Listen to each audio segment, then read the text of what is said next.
When the world is in trouble, when our future is in danger, we call upon one man.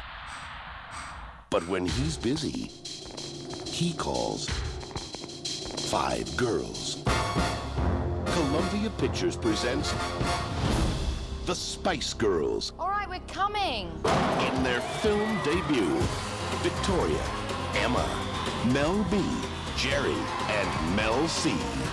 They're ready for action. Girl power.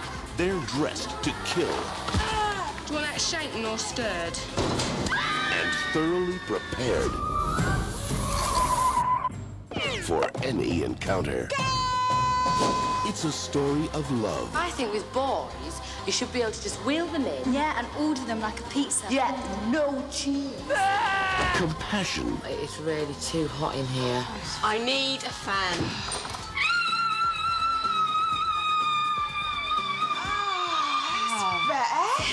And misunderstanding. When the speeding melon hits the wall, It's Christmas for the crows. What did he say? I haven't a clue. That's more like it. This January, Would you like an hors d'oeuvre? No. But I'll have one of these pie things. make your choice. I like the blonde one. No. Sporty. Rock your world. And spice up your life with the Spice Girls. Spice World. Yeah, but can they act? Blah, blah, blah. Girl power, feminism. Do you know what I mean? Isn't it?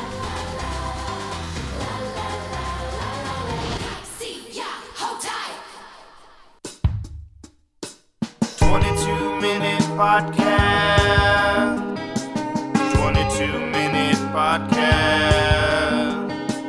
Don't wanna take up much of your time. Just gonna read some headlines. Stuff. Welcome to the 22-minute podcast. Today is December 26th, 2024, Boxing Day. And sitting across from me is Mike Finley. Hey y'all, happy Boxing Day. Happy Boxing Day. Which has now become, I guess it's the UK equivalent of Black Friday in England. I'm sure we will adopt it. I can't wait. If we haven't already. Oh, Speaking I of the can't UK, Spice Girls. Spice Girls, that's Yeah. right. Spice World came out on this day in 97. Yes, you know, that was the American trailer that we watched, I realized, because it said, like, coming in January. And it was released in January in the U.S., but this was it looks like it premiered on December 15th in the U.K., but then it was widely released in the U.K. on December 26th. So funny like that, like just listening to it twice, because obviously you recorded it, and then you played it leading into the start of the podcast. People But, might like, not know what that means, but yeah, whatever, yeah. But, like, it's like, okay, now I think I'm understanding. I didn't watch the video, but, like, oh, they're going to call James Bond. We got James Bond music. Oh, no, but James Bond's got stuff going on. Who's he going to call? Also from the UK, the Spice Girls. No, and it literally was Roger Moore. Oh, that is so bad. Yeah, I think he ends up being the villain or something. Is that right? Or I don't know. I never saw it. Oh, well, so I was telling you that, yeah, like if my dad thought I was gay at different points in my childhood, it was definitely something he was feeling in 1990, well, I guess 8 in the U.S. Yeah. In 1998, whenever I definitely had to have my mom take me to see the Spice World movie. I don't know, good music.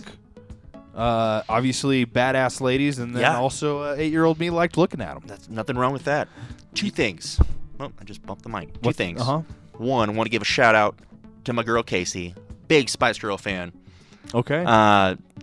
I'm going to send this to her, so hopefully she listens and she realizes she gets a shout out. And also at the end, I told you before, like, while we weren't recording, but like my nickname, like, like rolling into a meeting, like just I'm trying to get people to start calling me Corn Dog. Corn Dog. And at the end of the meeting, they told me that I would also be Sporty Spice. So. Oh, well, look at that. Look at that. Aren't the ironies just piling on Mel coincidence, B, the coincidences? as it would be.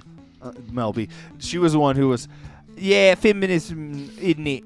Isn't it? But yeah, no, so that movie was kind of, like, Spice World was kind of a play on, like, A Hard Day's Night or something, like a Beatles kind of, like, I don't know, I never saw that, so I don't know the exact parallels or whatever. But yeah, man, I was definitely all about the Spice World movie. Yeah. Oh, okay. So I guess it was like A Hard Day's Night in the sense that it depicts a series of fictional events leading up to a major concert. Gotcha. But I guess at the same place as well, Royal Albert Hall. But but no, yeah, they went with like they were also spies and that kind of thing. Like, yeah. No, it's awesome, and Alan Cumming's in it, and like it's a fun movie. It's not good, but it's fun. What was Alan Cumming in? He was like their manager, I think it was, who also was in some way like a part of the spy team. Alan Cumming. Gotcha. Alan. There wasn't somebody named Alan Cumming in anything. That's a different movie. What? It's a bad pun. Oh, you're Alan you're saying. You know what? You're mistaking the film you're watching, and in fact, the character Alan Cumming that you're referring to is in one of the many documentaries that you've watched. Many of the documentaries, yeah. Yes. So that's the first reference to penises today. So penises have become the new Harry Potter. I guess so. I mean, they're making it on we're fighting on for the it. bingo. It seems bingo like cards. On this day in 1968, speaking of penises, Robert Plant and his penis performed with Led Zeppelin for the first time in the U.S. in Denver, Colorado. That's right. You know, last episode we got on the South. We opened with South Park. That's a Denver local, reference there. It's all about Denver this week. David Bowie, the first time he acted on stage was in Denver. I think that was another. Oh, really? Maybe you were here. Maybe that was the week you were. I don't know. Maybe you weren't. I don't know. Maybe you were here. I mean, and but what a fun fact. Well, I don't know. Like maybe Denver had a different prestige to it in the 60s and 70s and. Maybe it really was more of like a mountain city. Rocky Mountain High, dude. I don't know. Yeah, who knows? Maybe some local who's like 70 could tell me about what that shit was like. That could be John Benet Ramsey's parents. Speaking of another local on this day in 1996, they found her dead body in the basement in Boulder, Colorado. Their Boulder, Colorado, where what's his name? Hunter S. Thompson ran for mayor, was the mayor. And also where he blew his brains out. Where he shot it off. Well, he was sick, Yeah. So shout out John Benet, shout out Colorado. Speaking of local ties, more local to where we're from, on this day in 1991, Jack Ruby's gun, the one that killed Lee Harvey Oswald. I'm just Lee Harvey Oswald. I'm a patsy. And I'm a patsy, and I need to get my sweater. Can I go get my sweater? He had to go get a sweater. He turned back to get a sweater. I don't remember what that detail was. But anyway, yeah, the gun that killed that man, that Russian shill, I said it, was sold for $220,000 in 1991. That's woo. That's a lot of money. It's like three twos. You know what I mean? Yeah. In a suburban neighborhood. So if you buy one for yourself and then buy one as a rental property, rent it out for the cost of what both your mortgages are. There's some Dave Ramsey advice for you. I'll never be able to afford anything like that. And you know what? Realistically, not a lot of us will. That's true. You might one day. You know what I mean? I could. You could. Once you own that company. No, sure. Anywho, all right. Oh yeah. Let's get to some movie premieres. Yes. There's quite a few on this day. Seriously. And the day after Christmas is a great day to go watch a movie. I mean, every day is a great day to go watch a movie, but especially the day after Christmas, for sure. Because you're not back at work. Well, shit, I might be, but sure. Hopefully, you're generally not. And yeah, it's that last day of like it's your recovery day. It's like it's almost like a holiday hangover day kind of thing. Because if you're like Mike, you got to deal with a lot on holidays. If you're like me, I like text like 2 people. You know what I mean? And then I just go about my day. And honestly, I think I've made it that way. Because peace and quiet's pretty nice. What's that comment? I don't hear him. Okay. Again, one of those moments where I wish there was a camera right now. Just Jesus. I'm just trying to commit to the bit. I appreciate the commitment. Speaking of committing to the bit, on this day in 1967, the Dave Brubeck Quartet disbands, saying, "We're gonna take 5 here." It's another good bit. It's a music joke. You know who would love that joke? Fred Armisen. You know what I hate? Fred Armisen stand-up. The fact that he thinks that's funny. And like he keeps doing it. Like he's been doing it for over a decade now. I remember the first time I saw like a long time him on some late night show doing the stand-up for musicians bit. It's just like, did he invent cringe right here? Ooh. Is this him giving the ick? I'm trying to relate to the children. Trying to relate to the children. He was married to Elizabeth, or what's her name? Peggy from Mad Men, Scientologist. Fred Armisen was? Yep. But I gotta look this up now. Well, you might also find I've heard that he also is a notorious philanderer. What does that mean? He's an adulterer. He likes to cheat on his people because he also dated Natasha Lyonne or whatever. So yeah, he was married to Elizabeth Moss. She's Scientology, huh? Yeah, real hardcore, I think, as well. But hey, it got her a job on Mad Men, I suppose, so she can't be mad. Dianetics. She knows how to read it, huh? Have you read this book? She's probably paid to be, Zortex 5. I don't know what the levels are called. It might just be called like level 5. On this day in 1966, Jimi Hendrix writes Purple Haze backstage at a show in London. What was that face? He's now married to Ricky Lindholm. Who is that? I don't know. She's a very pretty lady. I'm not surprised. He on the other hand is like melting into a goblin, which is fine. He has every right. Yeah. But I think a lot of people end up sliding that way. Oh, dude, I'm gonna be such a goblin. Actually, I don't know, because I thought I would have probably morphed into more of a goblin by now anyway. So. Well, you're a handsome goblin. I appreciate that. That's what I'm here for. With bad teeth. I already mentioned that one. All right, let's get to some birthdays. Well, hold on. Oh, all right. On this day, There Will Be Blood came out in 2007. Oh, that's right. I forgot about the movie, the whole list of movies. Mm-hmm. Yeah, There Will Be Blood, man. That was a big one. Were you with us at the Angelica? Cool. Yes. It was a big group. Yes, it was. And I have a terrible memory. But yes, for such a fun group. I do remember one of the people with us being like, yeah, not enough movies in Hollywood criticizing Christianity. I wonder how he feels now. Probably not the same. Could give him a call. He'd be fine with that. I have thought about that. Like, even on my dad's birthday, I thought, like, what if we just give him a call right now? Mm-hmm. And I say, like, hey, Dad, we are recording a podcast that I'm going to share, but how do you feel about Hollywood? Who runs Hollywood? I'm going to give you 5 minutes, Dad. Who else? What else do they run? Set this timer now. Go on. Space lasers. Hey, if I described your race and then I described your love of our country, what would you describe that? White national? Okay, gotcha. On this day in 1973, The Exorcist. Oh, I thought I said that. Did you? Maybe not. Maybe. I don't know. Maybe not. Yeah, The Exorcist, though, yeah. Yeah, there's all the stories around The Exorcist about people walking out, throwing up, passing out, that kind of thing. Bitches. No, I'm just joking. Sounds fun. Sounds like a fun movie-going experience to me. Wasn't there another one that came out today? The Cooler came out to this week. So that's a William H. Macy, and then like the wife. I never saw it, but it's good. It's a good little. I went on the Wikipedia page and saw that William H. Macy was in it. Yeah, it's a good, like, I don't know, probably what would be described now as like one of those like $5 to $10 million like indie movies with like known actors, but a well-written small story. Okay.